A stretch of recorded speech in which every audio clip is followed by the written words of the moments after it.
প্রকৃত মুসলমান না হয়ে সাবধান, কেউ কবরে আসিও না। এতে বোঝা যায় মুসলমান দুই প্রকার। কয় প্রকার? আওয়াজ দিয়ে কম, আমার সাথে আওয়াজ দিতে হবে। বলেন মুসলমান কয় প্রকার? আরো জুড়ে বলেন কয় প্রকার? আপনারা প্রশ্ন করতে পারেন, হুজুর মুসলমান দুই প্রকার, এটা আবার কিভাবে? একটা হলো জাতিগত মুসলমান, আরেকটা হলো গুণগত মুসলমান। বলেন, এক নাম্বার জাতিগত মুসলমান, আরেকটা হলো গুণগত মুসলমান। এবার প্রশ্ন করতে পারেন, হুজুর জাতিগত মুসলমান কাকে বলে আর গুণগত মুসলমান কাকে বলে? আসুন, জাতিগত মুসলমান বলে হযরতে আদম আলাইহিস সালাতু ওয়াস সালাম থেকে নিয়ে আজ পর্যন্ত যত নরনারী এই পৃথিবীর জমিনে আসছে এবং কিয়ামত পর্যন্ত আসবে, যেমন আমার দাদার পরে আমার বাবা, বাবার পরে আমি, আমার পরে আমার ছেলে সন্তান, এইভাবে সিলসিলা অনুযায়ী মুসলমান আদম আলাইহিস সালাম থেকে নিয়ে এখন পর্যন্ত কিয়ামত পর্যন্ত মুসলমানের ঘরে যত মুসলমান আসবে সিলসিলা অনুযায়ী মুসলমান। এটা হলো জাতিগত মুসলমান। কথা বলেন ঠিক কিনা? এবার আসুন, গুণগত মুসলমান কাকে বলে?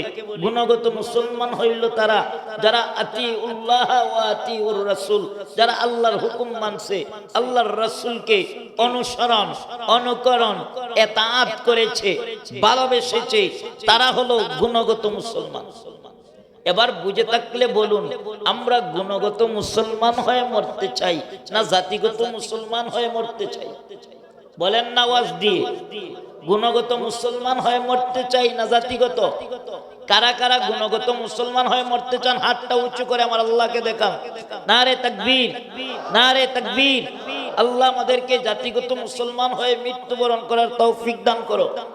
জাতিগত মুসলমান হতে গেলে আল্লাহ পাক শর্ত লাগাইছে, ইত্তাকুল্লাহ, আমি আল্লাহকে ভয় করতে হবে, তাকওয়া অবলম্বন করতে হবে। কিভাবে আল্লাহকে ভয় করবেন? গভীর মনোযোগ লক্ষ্য করেন। আল্লাহর পয়গম্বররা আল্লাহকে যেইভাবে ভয় করেছে, সাহাবায়ে কেরামরা যেইভাবে আল্লাহ পাককে ভয় করেছেন, আল্লাহর ওলিরা আল্লাহ পাককে যেইভাবে ভয় করেছেন, ওয়ারাসাতুল আম্বিয়া, নবীর ওয়ারিস উলামায়ে কেরামরা আল্লাহকে যেইভাবে ভয় করে, প্রকৃত মুমিন মুসলমান যেইভাবে আল্লাহ পাককে ভয় করে, ঠিক তদ্রূপভাবে আমাদেরকে এইভাবে ভয় করতে হবে। কথা বলেন ঠিক কিনা? আমরা সবাই আল্লাহকে ভয় করি কি করি না? করি তো। আমি যদি বলি আপনি যে ভয় করেন, আমার বিশ্বাস হয় না। আপনারা বলতে পারেন, হুজুর এটা আবার কেমন কথা? আল্লাহ পাককে ভয় করে না এমন কোন মানুষ আছে?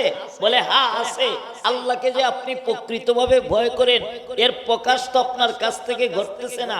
কারণ আপনি যদি প্রকৃত ঈমানদার হতেন, আপনি যদি প্রকৃতভাবে আল্লাহকে ভয় করতেন, তাহলে জিন্দেগিতে নামাজ ছাড়তেন না।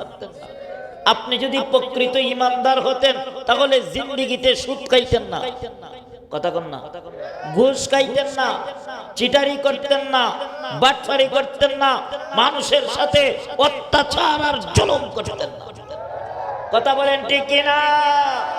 মুসলমান ভাইয়েরা আমার, গভীর মনোযোগ লক্ষ্য করেন।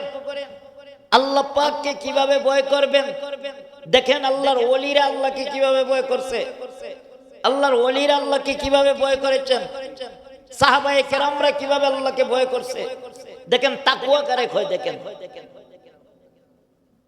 আব্দুল্লাহ ইবনে ওমর একদিন মরুভূমি দিয়ে যাইতেছেন। আমার কথা কি আপনারা বুঝতেছেন না অসুবিধা হইতেছে? আমি কিন্তু সিলেটি মানুষ, সিলেটি ভাষায় কথা বললে আপনারা কোনো কিছু বুঝবেন না। কথা বলেন ঠিক কিনা? আপনারা যদি আপনাদের ভাষায় কথা বলেন, আমিও কিছু বুঝবো না। কথা বলেন ঠিক কিনা? আমার ভাইয়েরা গভীর মনোযোগ লক্ষ্য করেন। আব্দুল্লাহ ইবনে ওমর রাস্তা দিয়ে যাইতেছেন, হঠাৎ করে তাকায় দেখেন একটা রাখাল মরুভূমির মধ্যে বকরি রাখালি করতেছে। উনি রাখালের কাছে যাইয়া একটা বাপ ধরছেন। উনি রাখালের কাছে যাই বলতেছেন, আরে রাখাল, আমি অনেক দূর থেকে এসেছি, আমার পেটের মধ্যে অনেক খিদা। এ রাখাল, তোমার অনেকগুলা বকরি দেখা যাইতেছে তোমার কাছে। এরে রাখাল, তোমার বকরির পাল থেকে আমাকে একটা বকরি দাও, আমি কিছু দুধ দহন করে পান করব। আমার ভাইরা এমনিতেই রাখাল ডাক দিয়া বলতেছে, ও মুসাফির, এই মুহূর্তে যেই বকরিগুলা দেখতেছ, একটা বকরিও আমার নয়, সবগুলা বকরি হলো আমার মালিকের। আমি তোমাকে এই মুহূর্তে একটা বকরির দুধ দিয়ে সাহায্য করতে পারবো না। এমনিতেই আব্দুল্লাহ ইবনে ওমর রাখালকে ডাক দিয়ে বলে, রাখাল রে, বুঝতে পেরেছি তুমি আমাকে বকরি দিবা না, কারণ তোমার মালিক তোমাকে গালি দিবে, দমক দিবে। তোমার মালিকের কাছে তোমাকে জবাবদিহি করতে হবে। এ রাখাল শোনো, তোমাকে একটা কৌশল শেখায় দেয়। রাখাল রে, তুমি তোমার মালিকের কাছে যাইয়া বলবা, মালিক, জঙ্গল থেকে একটা বাঘ আইসা তোমার একটা বকরি খেয়ে ফেলেছে। তোমার মালিক তোমাকে কিছুই বলবে না, দমক দিবে না, গালি দিবে না, বিনিময়ে আমি তোমাকে কিছু টাকা দিয়ে দিব। এতে তোমারও ফায়দা হবে, আমারও কিদার জ্বালা মিটবে। এমনিতেই রাখাল ডাক দিয়ে বলে, মুসাফির, তোমার চেহারা সুরত দেইখা আমি মনে করেছিলাম তুমি একজন নেককার আল্লাহ ওয়ালা বান্দা হবে, কিন্তু এই মুহূর্তে তুমি আমাকে যেই কৌশল শিখিয়ে দিয়েছো, এতে আমার বিশ্বাস হয়ে গেছে তোমার চেহারা ভালো হতে পারে, কিন্তু তোমার ভিতরটা বেশি ভালো নয়। চিল্লায়ে কোন আল্লাহু আকবার, আরো জোরে আওয়াজ দিয়ে কোন আল্লাহু আকবার। আমার ভাইরা, আমার বন্ধুরা, গভীর মনোযোগ লক্ষ্য করেন। তাকওয়া কাকে বলে দেখেন, আল্লাহর ভয় কারে করে দেখেন। এমনিতেই রাখাল ডাক দিয়া বলতেছে, মুসাফির, এই মুহূর্তে আমি আমার মালিক কেন, পৃথিবীর সমস্ত মালিককে পাকি দিতে পারি, কিন্তু এই মুহূর্তে এমন একজন মালিক তাকিয়ে আছে, ওই মালিককে পাকি দেওয়া আমি রাখালের পক্ষে সম্ভব না। চিৎকার দিয়ে বলেন না, ওই মালিকের নাম কি? আরো জোরে আওয়াজ দিয়া কোন, ওই মালিকের নাম কি? আরো জোরে চিৎকার দিয়ে বলেন না, আল্লাহ। এ মুসলমান ভাইরা আমার, ও কুড়িগ্রাম বুরুঙ্গাবাড়ির মুসলমানেরা শোনো, একটা রাখাল যদি তার মালিককে এইভাবে ভয় করতে পারে, একটা রাখালের ভিতরে যদি এতটুকু তাকওয়া তার ভিতরে যদি ঢুকাইতে পারে, বলো না আপনি আমার কিসের অভাব? আপনি আমার কিসের অভাব? আপনি আমার টাকার অভাব নাই, ছেলে সন্তান আছে, ঘর আছে, বাড়ি আছে, দুনিয়ার সব নাজ নিয়ামত আল্লাহ আমাদেরকে দিয়েছে, কিন্তু আমাদের মূল যে সম্পদ, সেই সম্পদটুকু আমাদের নাই, আমাদের কাছে তাকওয়া নাই। কথা বলেন ঠিক কিনা? ও বন্ধুরা আমার, আব্দুল্লাহ ইবনে উমর রাখালকে যায়া জড়ায়া ধরছে, জড়ায়া দইরা চুমা দিতেছে আর বলতেছে, রাখাল রে, আমাকে কি তুমি চিনতে পেরেছো? আমি কে? এমনিতেই রাখাল কা, তোমাকে চিনার কোনো প্রয়োজন নাই, চিনতে চাই না। আপনি হয়তো আপনার চেহারা সুন্দর, কিন্তু আপনি একজন ধোঁকাবাজ। রাখালকে আব্দুল্লাহ ইবনে উমরের চিনছে? উনি যে উমরের বেটা আব্দুল্লাহ চিনছেনি? চিনে নাই। আমার ভাইরা, এমনিতে আব্দুল্লাহ ইবনে উমর কয়, এরে রাখাল, আমি গোলাম আব্দুল্লাহ ইবনে উমর।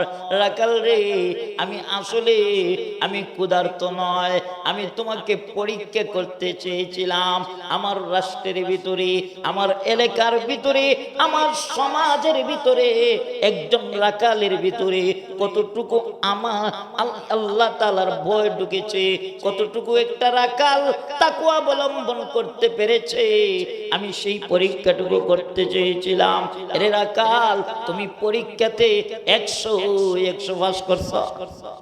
চিল্লায়ে কোন আল্লাহু আকবার, আরো জোরে আওয়াজ দিয়া কোন আল্লাহু আকবার। একটা রাকাল যদি ইমানি পরীক্ষায় পাস করতে পারে, আপনি আমি ইমানি পরীক্ষায় পাস করতে পারবো তো ইনশাআল্লাহ? পারবেন তো ইনশাআল্লাহ? বলেন ইনশাআল্লাহ পারবো। পারবো কি পারবো না? মুসলমান তাকওয়ার দরকার আছে না নাই? আল্লাহ পাকের ভয়ের দরকার আছে না নাই? এই পৃথিবীতে আল্লাহ পাক আপনি আমারে পাঠাইছে, কেন পাঠাইলেন, কোন উদ্দেশ্যে পাঠাইলেন? পাঠানোর উদ্দেশ্য আছে না নাই? আরো জোরে বলেন আছে না নাই? আল্লাহ বলেন ওমা খালাকতুল জিন্না ওয়াল ইনসা ইল্লা লিয়াবুদুন, আমি মানুষ আর জিন জাতিকে এই পৃথিবীর জমিনে পাঠাইছি একমাত্র আমি আল্লাহ পাকের ইবাদত বন্দি করার জন্য। কি করার জন্য? বলেন বলেন বলেন, আওয়াজ দিয়ে বলেন, কি করার জন্য? আমরা তো এই দুনিয়াতে আসার পরে আমরা দুনিয়ার নাজ নিয়ামত পাইয়া দুনিয়ার পচা গান্দার এই মহব্বত আর ভালোবাসায় পইরা আমরা ইবাদত বন্দেগী থেকে দূরে সরে গেছি। কথা বলেন ঠিক কি না? আমার আল্লাহ পাক আমাদেরকে ইবাদত বন্দেগীর জন্য এই পৃথিবীতে পাঠাইছেন, অথচ আমরা আল্লাহ পাকের ইবাদত বাদ দিয়া দুনিয়ার মানুষের ইবাদতে মুগ্ধ হয়ে আছি। কথা বলেন ঠিক কি না? দুনিয়ার ক্ষমতা পায়া, দুনিয়ার সম্পদ পেয়ে, দুনিয়ার রাজত্ব পেয়ে আমরা আল্লাহকে ভুলে গিয়েছি। কথা বলেন ঠিক কি না? মুসলমান ভাইরা আমার গভীর মনোযোগ লক্ষ্য করেন, আল্লাহ পাক বলেন ইয়া আইয়ুহাল ইনসান মা গাররাকা বিরাব্বিকাল কারীম। আল্লাহ বলেন ও মানুষেরা, কার দুকায় পড়ে তোমরা আমি আল্লাহ থেকে দূরে আছো? কোন দুকায় তোমরা পড়ে আছো? কে তোমাদেরকে আমি আল্লাহ থেকে দূরে সরিয়ে রাখছে? দুনিয়া, দুনিয়া, তোমার ছেলে সন্তান, তোমার ধন সম্পদ, তোমার দোকান, তোমার ব্যবসা, তোমার কৃষিক্ষেত, আমি আল্লাহ থেকে কি তোমাদেরকে দূরে সরিয়ে রাখছে? এইভাবে আল্লাহ আমাদেরকে প্রশ্ন করতেছেন। ও মুসলমানেরা, আওয়াজ দিয়ে কর, দুনিয়ার ঘর বাড়ি টাকা পয়সা ধন সম্পদ বিবি বাচ্চা কোন কিছু কি আপনি আমার সাথে যাইব? আরো জোরে কোন কোন কিছু কি আপনি আমার সাথে যাবে? টাকা পয়সা সাথে নিয়ে যাইতে পারবেন? ছেলে মেয়ে সাথে নিয়ে যাইতে পারবেন? পারবেন কেউ? একটা লোক আছেন বলতে পারবেন যে হুজুর ইনশাআল্লাহ আমি পারবো নিয়ে যাইতে? পারবেন কেউ? বলেন বলেন পারবেন? কোনো কিছুই নিয়ে আমরা সাথে যেতে পারবো না, আমরা খালি হাতে অন্ধকার কবরে যেতে হবে। কথা বলেন ঠিক কিনা? আর এই কবরের মধ্যে আমাদের সাথে যাবে ওয়া আমিলুস সালিহাত, নেক আমল। কথা বলেন ঠিক কিনা? আমাদের সাথে কি যাবে বলেন? নেক আমল। বলেন আমাদের সাথে কি যাবে? নেক আমল। আর এই নেক আমলের মধ্যে সর্বশ্রেষ্ঠ আমলের নাম হচ্ছে নামাজ। কথা বলেন ঠিক কিনা? নামাজ পড়ার দরকার আছে না নাই? আরো জোরে বলেন। তো নামাজ যে পড়বেন, নামাজ কিভাবে পড়বেন, কিভাবে সেজদা করবেন, কিভাবে রুকু দিবেন, কিভাবে সূরা কেরাত সহিহ শুদ্ধ করে তিলাওয়াত করবেন, এর নিয়ম সিস্টেম শিখতে গেলে এই সমস্ত মদিনাতুল উলুম ইন্টারন্যাশনাল ক্যাডেট মাদ্রাসার দরকার আছে না নাই? আরো জোরে কোন দরকার আছে না নাই? আমি জানি না আপনাদের এলাকায় আর কোনো মাদ্রাসা আছে কিনা, তবে আমি খুবই আনন্দিত হয়েছি মিরাজুল ইসলাম ভাই আপনাদের এলাকায় একটা এরকম ইন্টারন্যাশনাল মাদ্রাসা করতে পেরেছে। আলহামদুলিল্লাহ বলেন, বলেন না আলহামদুলিল্লাহ। আজকে আমার দিকে তাকান মুসল্লিয়ানে কেরাম, আমার দিকে তাকায় দেখেন, আজকে আমি মুতাসিম বিল্লাহ, এমন এক অবস্থা আল্লাহ পাক আমাকে বানাইছে, ইচ্ছা করলে আমি আর মতন অনেক লোক, দেখেন আমার মতন অনেক লোক রাস্তাঘাটে ভিক্ষা করে, আছে না নাই? বলেন বলেন আছে না নাই? রাস্তাঘাটে ভিক্ষা করে। আমার যেই অবস্থা, আমি তো মানুষের বাড়িতে কাজ করে 2 টাকা ইনকাম করতে পারতাম না। বলেন পারতাম? কিন্তু দেখেন আল্লাহ পাক আমাকে এত ইজ্জত আর সম্মান দিয়েছে। আজকে সুদূর সিলেট থেকে এত দূর পথ পাড়ি দিয়ে আল্লাহ পাক আমাকে আপনাদের এই কুড়িগ্রাম বুরুঙ্গা বাড়িতে নিয়ে এসেছে। আইসাবার এই মঞ্চের মধ্যে আল্লাহ উঠে এসেছে। কথা বলেন ঠিক কিনা? টেকনাফ থেকে তেতুলিয়া, রূপসা থেকে পাতুরিয়া, সারা বাংলাদেশে আল্লাহ পাক আমাকে সফর করাইতেছে, ইজ্জতের সহিত খাওয়াইতেছে। ও মুসলমান ভাইরা আমার, আমি বলবো এটা আমার কোনো ক্রেডিট নয়, এটা হলো এই সমস্ত মদিনাতুল উলুম ইন্টারন্যাশনাল মাদ্রাসার উসিলা আল্লাহ পাক আমাকে এইভাবে ইজ্জত আর সম্মান দিয়েছে। কথা বলেন ঠিক কি না? এই সমস্ত মাদ্রাসাতে যদি লেখাপড়া না করতাম, এই সমস্ত মাদ্রাসায় যদি আমি লেখাপড়া না করতাম, কোরআনের সোহবতে যদি আমি না থাকতাম, বলেন আজকে এখানে বসতে পারতাম? আপনারা আমার কথা শুনতে আসতেন? হুজুররা আমারে দাওয়াত দিয়ে নিয়ে আসতো? বলেন না কেন আনতো? আমার ভাইয়েরা, এজন্য আমি আপনাদেরকে বলবো, আপনাদের পায়ে হাত রেখে বলবো, আলোচনা অনেক শুনেছেন, দীর্ঘ লম্বা আলোচনা। আমার মুফতি নিয়ামতুল্লাহ নোমানী সাহেব দামাত বরকাতুহুম লম্বা আলোচনা শুনিয়েছেন। মুসলমান ভাই, আমি শুধু আপনাদের পায়ে হাত রেখে বলতে চাই, মুসাফির মানুষ আজকে আমার দিকে তাকায় তাকায় চিন্তা করেন, মুতাসিম বিল্লাহ এত ছোট মানুষ, এত দুর্বল মানুষ হয়ে যদি এই সমস্ত দ্বীনি প্রতিষ্ঠানে লেখাপড়া করে কোরআন হাদিস জানতে পারলো, আমার সুস্থ ছেলে কেন পারবে না? আমার ভাই কেন পারবে না? আমার মেয়ে কেন পারবে না? এই কথাটা দিলের মধ্যে ঢুকায়া আমি আপনাদেরকে হাতে পায়ে হাত রেখে বলতে চাচ্ছি, একটা সন্তানকে আলেম বানাবেন। পারবেন তো ইনশাআল্লাহ? পারবেন তো ইনশাআল্লাহ? ভাই বলতে চেয়েছিলাম, দুনিয়ার টাকা পয়সা বাড়ি গাড়ি কোনো কিছুই সাথে যাবে না, সাথে যাবে নেক আমল। কথা বলেন ঠিক কিনা? দেখেন অনেক টাকাওয়ালা ইতিমধ্যে আমরা দেখেছি বৈষম্য বিরোধী ছাত্র আন্দোলনের মাধ্যমে অনেক টাকাওয়ালা, অনেক রাজা বাদশাহ, ধন সম্পদ কোটি কোটি মিলিয়ন বিলিয়ন টাকা রাইকা তারা এখন ইঁদুরের গর্ত খুঁজতেছে সেখানে পালানোর জন্য। কথা বলেন ঠিক কিনা? কই টাকা, কই তোমার বাহাদুরি? সব মিনিটের ভিতরে শেষ হয়ে গেছে। আপনাদেরকে বোঝানোর জন্য বলছি, যাদের আঙ্গুলের ইশারায় সারা বাংলাদেশ চলতো, যাদের কলমের কালিতে মানুষের ফাঁসি হইতো, যাদের বিচারের মাধ্যমে মানুষ জেল হাজতে বছরের পর বছর কাটাইয়া দিত, আজকে তাদের হাতে হাত করা, কোমরে রশি বাঁধা। কথা বলেন ঠিক কিনা? কই গেল তোমাদের বাহাদুরি? আল্লাহ কয়, এই এদের কাছ থেকে শিক্ষা গ্রহণ করো। যারা বলেছিল আমরা 50 সাল পর্যন্ত ক্ষমতায় থাকবো, কত সাল? আরো জোরে কর, আরো জোরে কর। আমাদের মাননীয় সাবেক প্রধানমন্ত্রী শেখ হাসিনা, উনি 20 মিনিট আগেও মনে করেছিলেন ক্ষমতায় থাকবেন। কথা কন, আরো জোরে কর, আরো জোরে। 20 মিনিট আগেও উনি মনে করেছিলেন আমি ক্ষমতায় থাকবো, যত ফালানি লাগে ফালাইয়া দাও। কথা কর, যত লাগে শেষ করে দাও, ক্ষমতা থাকতে হবে। আওয়াজ দিয়া কোন ঠিক কিনা? কিন্তু আল্লাহ কয় না, ক্ষমতার মালিক কিন্তু আমি আল্লাহ। আরো জোরে আওয়াজ দিয়া কোন ঠিক কিনা? আল্লাহ কয় ক্ষমতার মালিক কে? ইজ্জতের মালিক কে? আরে যে বলেন ইজ্জতের মালিক কে? আল্লাহ কয় আমি ইজ্জত দিতেও জানি, বেইজ্জত করতেও জানি। আমি আল্লাহ যদি চাই তোমারে গড়ে বসাইয়া ইজ্জত দিতে পারবো, আর বেইজ্জত যদি করতে চাই তোমারে গড়ে বসাইও বেইজ্জত করতে পারবো। কথা বলেন ঠিক কিনা? শেষ ক্ষমতা আছে না নাই? আরো জোরে কোন শেষ কি? শেষ না, শেষ ক্ষমতা। তো আল্লাহ তাআলা এটাই বুঝাতে চেয়েছেন। লক্ষ্য করেন, লক্ষ্য করেন, আল্লাহ তাআলা এটাই বুঝাতে চেয়েছেন যে ক্ষমতার বাহাদুরি কইরো না। মুহূর্তের ভিতরে আল্লাহ, আমি আল্লাহ পাক তোমাদেরকে ক্ষমতা খাইরা নিয়ে যাব, এমন ভাবে নিয়ে আসবো পালানোর আর জায়গা পাইবে না। কথা বলেন ঠিক কিনা?